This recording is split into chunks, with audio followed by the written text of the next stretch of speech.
একটা সুন্দর সম্পর্ক, হঠাৎ ব্রেকআপ, এবং তোর সম্পর্ক নিয়ে প্রচুর প্রেসে আই থিঙ্ক কি প্রচুর নিউজ পোর্টালেও কিন্তু নিউজ হয়েছিল, অমুক একজন স্পোর্টস পার্সনের সাথে রিলেশনশিপে আছে, এবং সেটা নিয়ে অনেক লেখালেখি হয় অনেক জায়গায়, কিন্তু তারপর হঠাৎ করে সবকিছু উলট পালট। সেটা আমার ডিসিশন ছিল কমপ্লিটলি। তুই বেরিয়ে এসেছিস।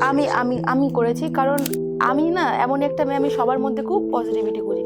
সে একটা ভুল করলো, দুটো ভুল করলো, তিনটে ভুল করলো, আমি তবুও ঠিক আছে, হতেই পারে। কিন্তু যেদিন আমার দেওয়ালে পিঠটা ঠেকে যাবে, সেই দিন আমি আর চিনি না তোমাকে, তুমি আমার সামনে মরে পড়ে থাকলে আমি তোমাকে দেখতে আসবো না।